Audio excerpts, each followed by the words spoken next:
اللہ اللہ اللہ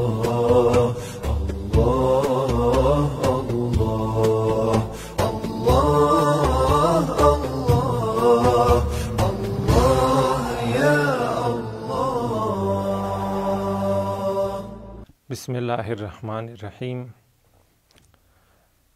پچھلے لیکچر میں آپ کو دین اسلام کا ایک مختصر تعارف پیش کیا۔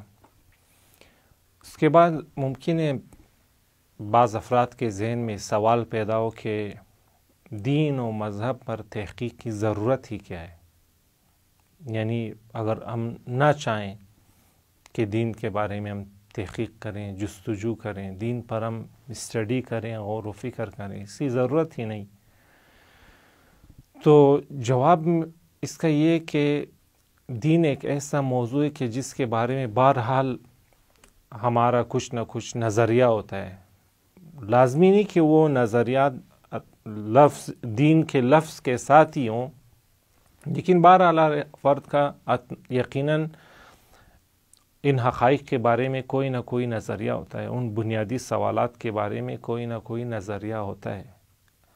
اور بالخصوص دیکھیں، انسان ذاتی طور پر اور فطری طور پر نیچرلی جستجوگر ہے۔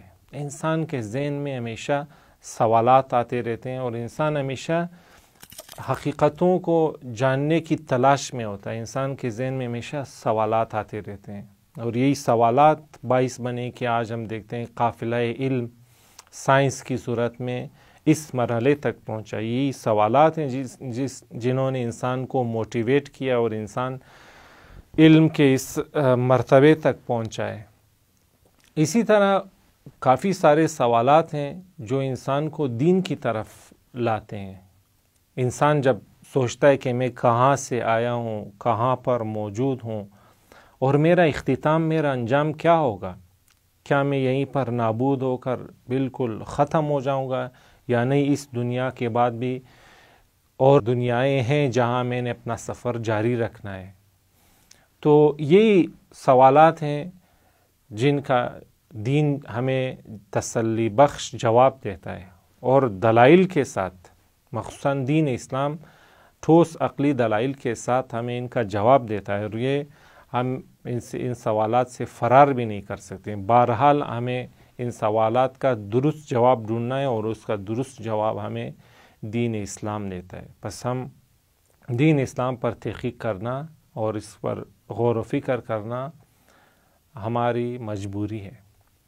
اس کے علاوہ دیکھیں، جو دوسرا نقطہ، دوسری دلیل جو ہمیں دین پر غور و فکر کرنے کے لیے مجبور کرتی ہے، وہ یہ کہ ہر انسان فطری طور پر نقصان دہ چیزوں سے دوری کرتا ہے۔ ہر انسان جہاں اسے اپنا نقصان نظر آئے، انسان وہاں سے فرار کرتا ہے، نقصان سے جان چھڑانے کی کوشش کرتا ہے۔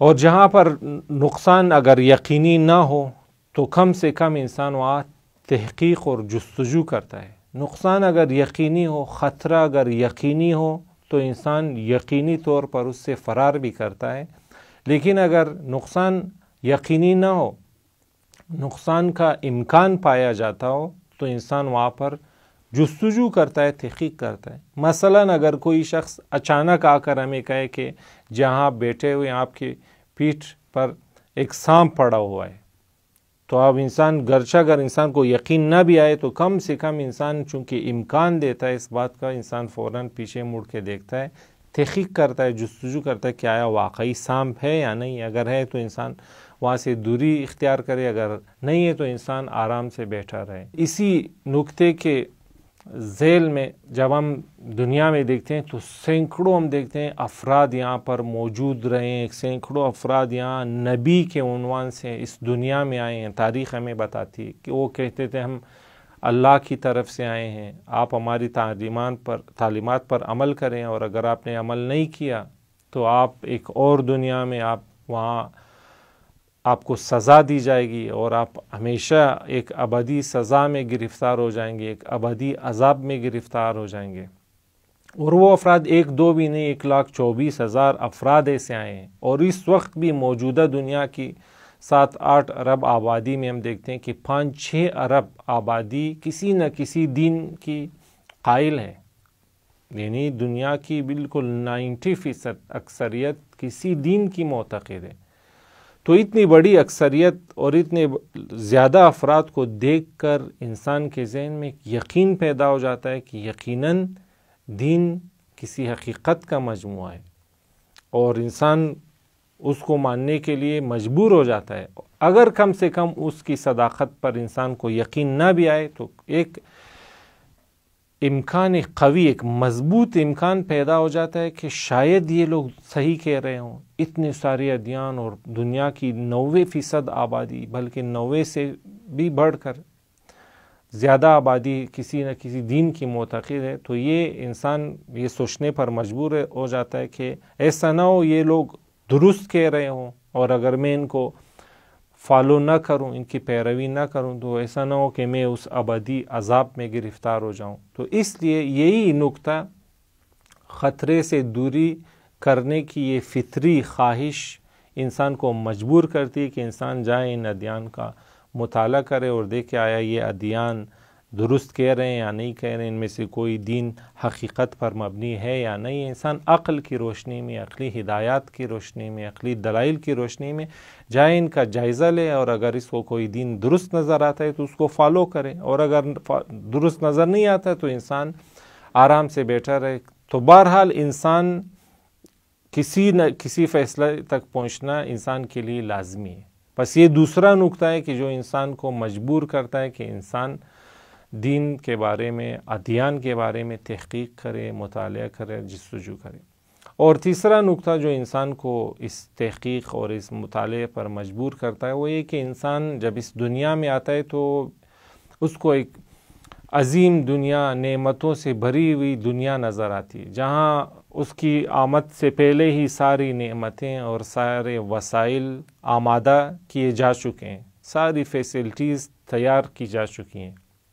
انسان آتا ہے اس دنیا میں، آکسیجن موجود ہے، روشنی موجود ہے، دنیا بالکل ایک فائن ٹیون انسانی ضروریات کے مطابق یہ دنیا بنی ہوئی ہے، اتنی ساری نعمتیں۔ تو انسان ایک فطری صفت رکھتا ہے کہ انسان احسان کا کم سے کم شکریہ ادا کرتا ہے۔ کوئی شخص انسان پر احسان کرے، انسان پہلے تو احسان کا بدلہ احسان کے ذریعے دیتا ہے، اگر ممکن نہ ہو تو انسان کم سے کم اس کا شکریہ ادا کرتا ہے۔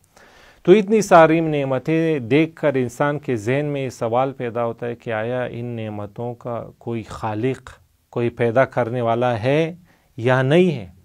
بہرحال یہ دو ہی جواب ہو سکتے ہیں، یا تو ان نعمتوں کا کوئی بنانے والا موجود ہے، اگر موجود ہے تو ہم جا کے اس کا شکریہ ادا کریں، اگر موجود نہیں ہے تو ہم آرام سے بیٹھے رہیں۔ بہرحال کوئی نہ کوئی سمت، کوئی نہ کوئی جواب ہم نے اپنانا ہے، تو اس کے لیے بھی ہمیں عقلی دلائل کی ضرورت ہے، مطالعے کی ضرورت ہے۔ اور دین یہاں پر آ کر یہ کہتا ہے کہ جی ہاں، ان نعمتوں کا بنانے والا اللہ تعالیٰ ہے، اور آپ نے اللہ تعالیٰ کا شکریہ ادا کرنا ہے۔ تو یہاں پھر انسان خود بخود جستجو کرنے کے لیے آمادہ ہوتا ہے کہ دیکھے آیا دین جو یہ دعویٰ اور یہ کلیم کر رہا ہے، آیا یہ درست ہے یا درست نہیں ہے۔